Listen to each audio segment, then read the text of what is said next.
Bienvenue dans votre chaîne préférée, l'information en temps réel, la République de l'info. Avant de commencer, n'hésitez pas de vous abonner à la chaîne et d'être courtois dans les commentaires.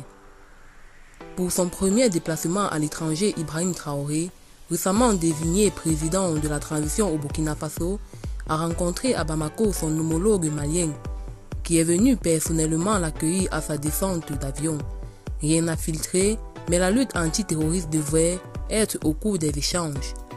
Ce sont deux chefs d'État entrerés qui se sont salués sur le tarmac de l'aéroport de Bamako. L'image est forte et pleine de symboles.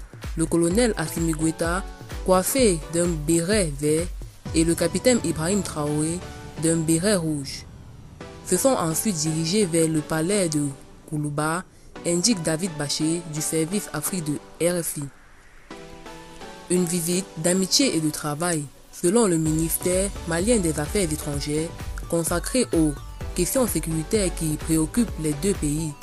Selon les précisions de la présidence burkinabé, renforcer l'axe Ouagadougou-Bamako, intensifier la lutte armée contre les groupes terroristes, mutualiser les moyens de combat, tels sont les objectifs affichés.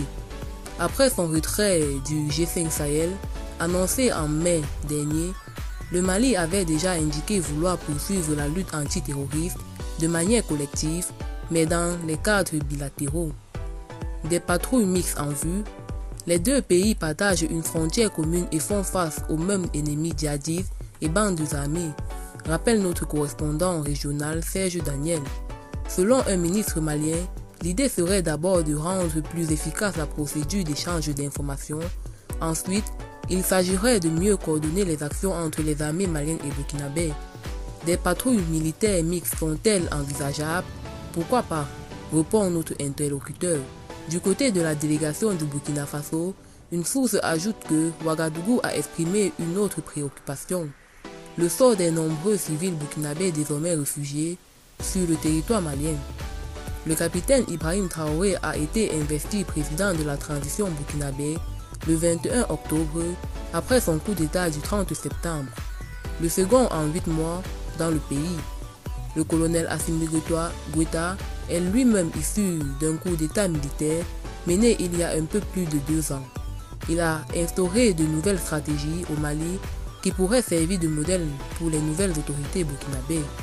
On pense évidemment au départ de la force française Barkhane et à l'arrivée de supplétifs russes qui appuient l'armée malienne depuis près d'1 an.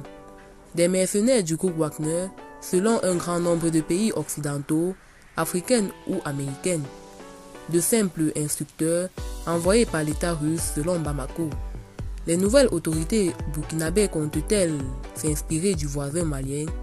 Dans les rassemblements de soutien, les drapeaux burkinabés côtoient souvent les drapeaux maliens et russes. Le capitaine Traoré s'est jusqu'à présent montré prudent, laissant toutes les possibilités ouvertes. Eh bien, c'est tout pour cette note d'information. N'hésitez pas à mettre en commentaire vos impressions et à très bientôt pour une nouvelle note d'information.